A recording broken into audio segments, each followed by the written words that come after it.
Hey everyone, Shane Stevenson at the Buffalo Naval Park here, Director of Museum Collections and Curator. And so for this broadcast, I know it's a very quick. Didn't give any of you much time to view this live, but you can follow along at tomorrow or tonight.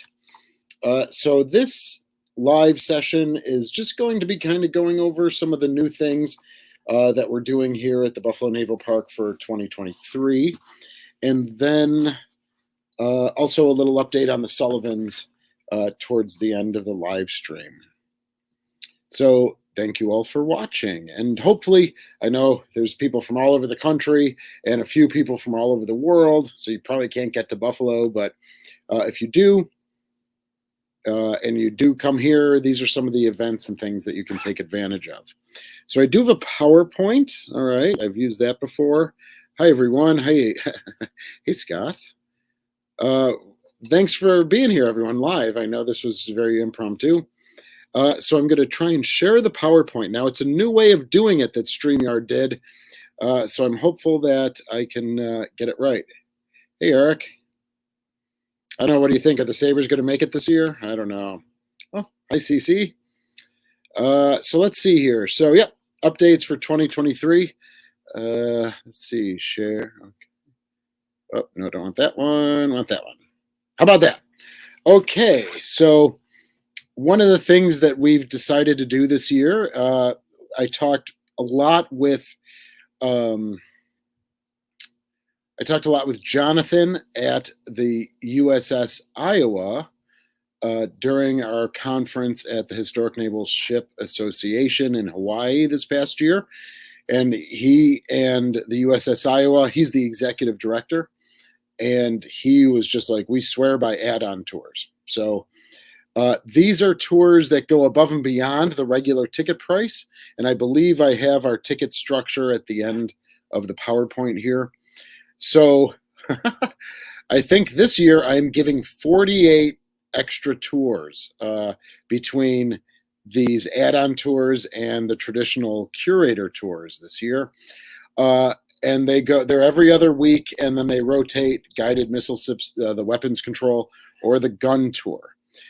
So if you're here on those days, they are on our website.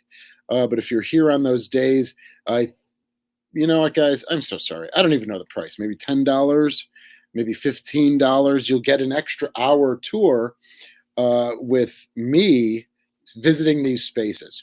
So the top one is weapons control, right, that you see on the screen there. That will be in the aft superstructure, which no one ever gets into.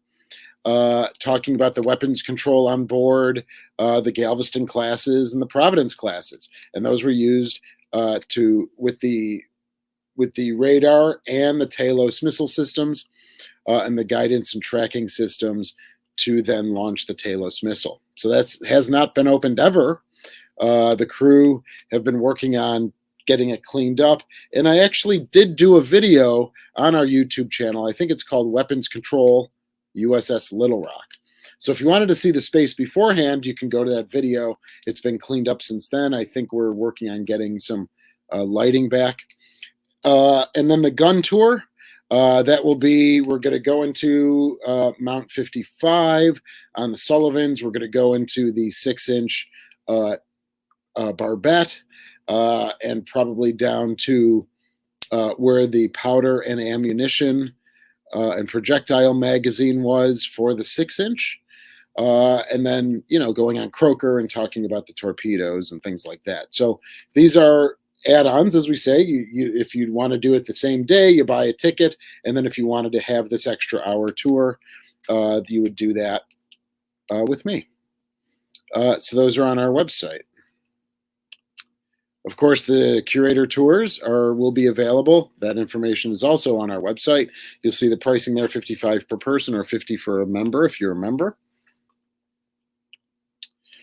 So yeah, this is from the Anatomy of a Ship book for USS The Sullivans. I tried to parse out a little bit of how the tour route will go this year for the Sullivans. It will only be main deck and above, but you'll get the main deck. You'll go around Mount 51. You'll come on the other side on port, and you can head up the ladder on port to the O1 level, and then you stay on port. You go around the bridge that you can see. We are doing some work on the bridge, so that if you come and visit, you may or may not be able to get up to the O2 level, just because we're having some, we're working on redecking the O2 level. But then you come back down on starboard, down the ladder from the O2 to the O1, then also down starboard to the main deck, and then you will go through the veg prep and galley, and then that will lead you back to port, and then right to the Little Rock. All right, so we are expanding it out a little bit more this year, but this is kind of gives you a representation of that. All right. Thanks, Scott. Yeah, I think we were talking about the 49s, right? We were talking about the 49, the SPG 49s, I think, and going down into the equipment room, which has the computers. That's an interesting point. I like that. So maybe that will be added. Another big thing that we've been doing, yep, very good. Geez, I'm sorry, but I'm glad I got that. One of the other big things was the Admirals quarters that we were doing. So I did a video on the Admiral spaces on board the USS Little Rock, and this was from that video. And I took a photo from today of the same, the same area. And this is what it looks like today. So there's been a lot of work done in the Admiral space to bring it back to some authenticity and kind of some honor surrounding the space. All right, so you can see, if I go back, there's wood paneling everywhere. We actually had wood paneling over the original wood paneling. So you can see that that's been changed. The carpet repainted. New chairs for the conference room. And if you look off to the right, you'll see a little corner. We've got a lamp, and then we have a love seat and a seat that's being reupholstered. And that would have been a small conference area for the Admiral. Turning around on the other side, you can see again on the right-hand side is from our video.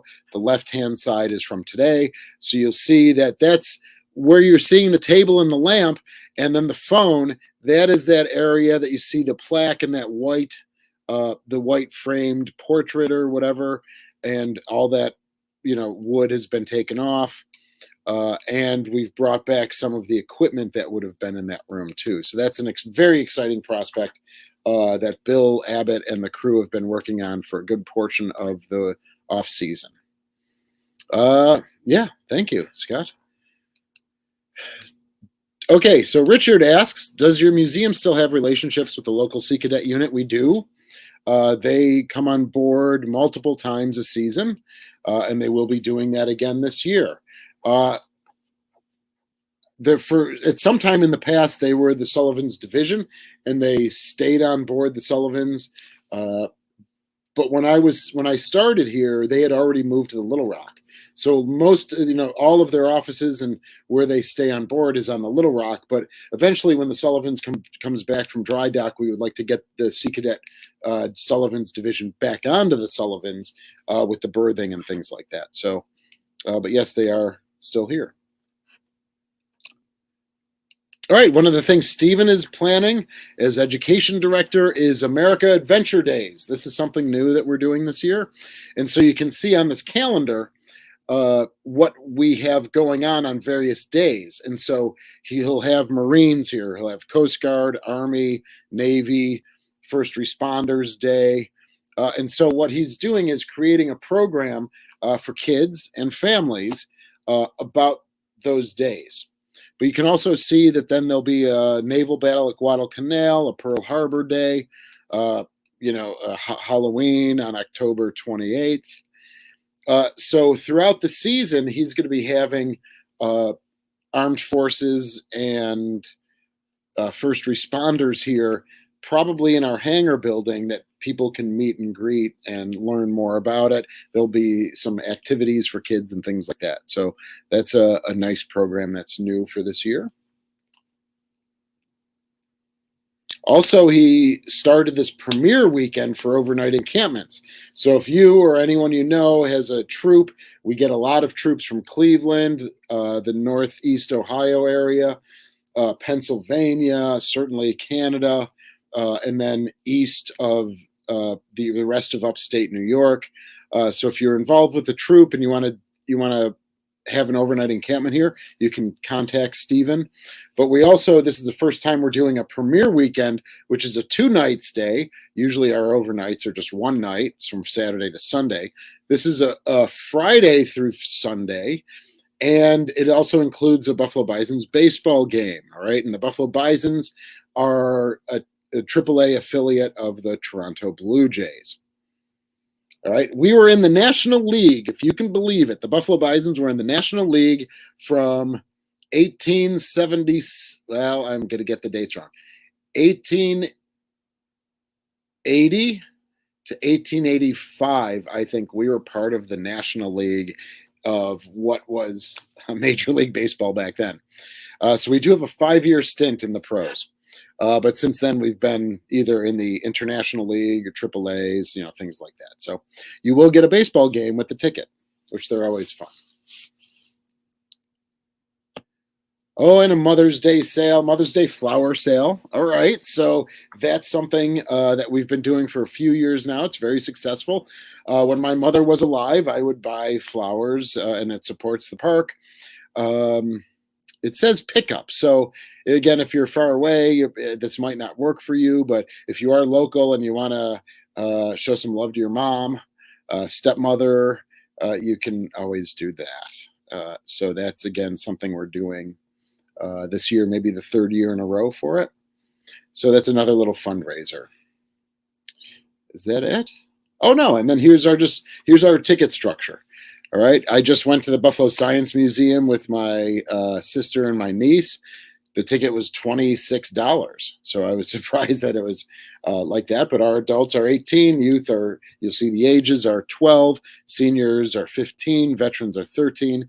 Active duty is free. And members, if someone has a membership, they would get in for free. And, of course, children under 4 also get in for free. So those are some of the stuff that's going on for this year. So I've got 48 between the Addon tours and the Curator tours. I think of 48 tours this season from April to November. Stephen has those American Adventure Days that you can see and you can come and visit. And then, of course, we have just programs and ceremonies on Memorial Day, 4th of July, Veterans Day, things like that. So like this evening, we are having a fundraiser for the Sullivans for St. Patrick's Day. All right, so we're expecting about 100 people. They'll get some corned beef and cabbage and some beer. And that kind of kicks off our season, even though we don't actually officially open until the 25th of March, next Saturday. All right, it's also the 80th anniversary of the 3 stateside Fletchers and the HS Velos in Greece, which used to be the USS Charette. So I've been working with Parks and Tim from the USS Kidd and Buzz and Steve from the Cass and Young. And we've been formulating a really exciting program for each of our 80th anniversaries. And so there's going to be, I think, 5 roundtable discussions, probably on StreamYard here, with Ken from History X. He's plans on, we've asked him to host and to moderate, and he's excited about that. So we're going to have 5 different topics, kind of based around each of our classes. And we're also going to be highlighting the USS Johnston, because that's something that's very, Park Stevenson from USS Kidd is very passionate about. And so we're going to be highlighting, ultimately the birthdays are for the 4 surviving Fletchers, but we're adding the Johnston for a roundtable discussion. So those are going to be based around the commissioning days. I'll let you guys figure out what those commissioning days are for each of the vessels. And And then we're going to be looking at joint displays, and also flying each other's flag on the day of their commissioning or birthday. So we have a lot of cool stuff coming on for the 80th, and then of course we're going to be celebrating the Sullivans' 80th birthday throughout the season with various small programs as we go through the season, and we will be updating you on those. So we're waiting for the Sullivans. We are waiting for Joe Lombardi. He's still compiling his final report. He left maybe about a month ago, and he was here for 10, 11 weeks. So he's compiling his survey report for each of the 3 vessels. Then what that's going to do is that's going to come to us and come to the city of Buffalo as the owners of the ships. The city of Buffalo are the actual owners of the ship, the ships.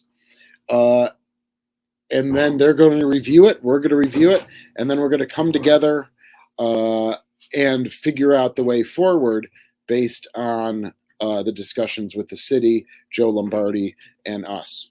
Of course, as I've mentioned and you've heard before, we're looking at dry docking. So we have to find a dry dock. We've been thinking about Don John and Erie, but they've told us the schedule is filled up for 2023. So we're looking at other options, for early 24 or still in 23, but just maybe not with Don John. And we really like that relationship we've built with them. But they gotta fill their dry dock. So if we weren't ready, they have to do it somewhere else, or they have to find other vessels to do that. So we've no problem with that. They have to focus on themselves, but hopefully we can continue to work with them maybe down the road for our other vessels, the Croaker and Little Rock. Or we just again have a winter emergency plan. And for the Sullivans for 23-24, get her through another winter, and then dry dock in 24. So those are kind of some of the things that we've been discussing here on our end. I'm sorry, I just have not been able to do as many videos as I would like. There's so much stuff going on, but I will be getting back to it. For members, we do have a video coming. For members, then we have to do a 2000 watch and things like that. So yeah, we're kind of all over the place trying to set the schedules, finishing up the work, like the Admirals quarters, finishing up other spaces that have been opened, getting the tour routes ready for March 25th. So anyone have any questions? Bueller? That's all good. Okay, so just wanted to give you guys that update, and hope you're all well. And it's a balmy 50 degrees out there today. It's been 25 here in Buffalo for pretty much all week, but today it's about 45 or 50, which is nice. And it will be going right back down again for the weekend. What was that? Hi, Michael. What was that middle part again? Oh, boy. Sorry. The middle part of what?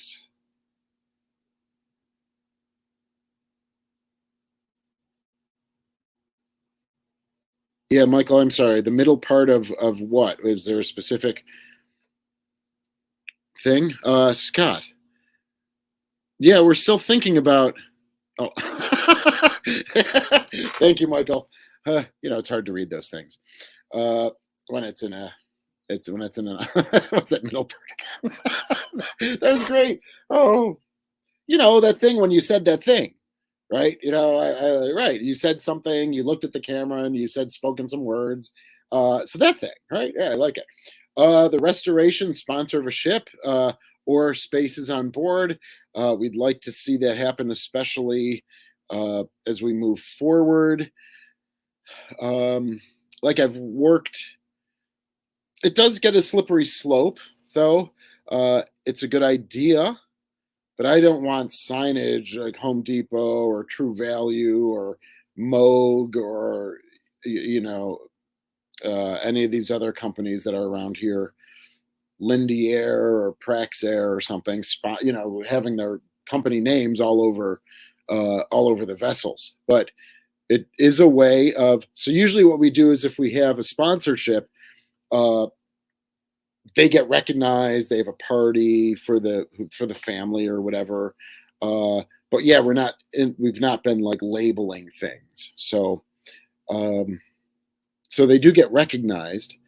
And we're always working. We don't have a full-time grant writer, so it's always kind of just, Paul, our president, works very hard at managing his CEO duties and then looking up grants and trying to see where the grants can fit. So uh, the stabilization and restoration will be moving. There's along having the new crew on board uh, over the past year.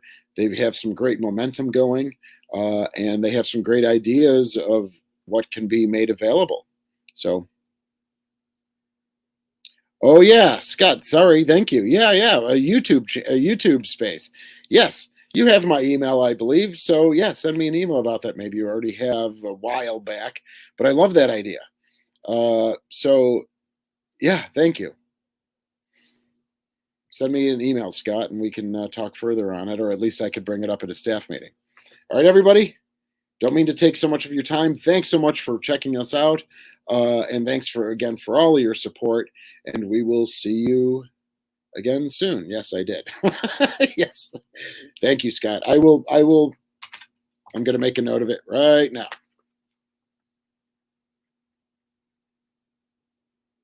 All right, everybody. We'll see you again soon. And thanks so much.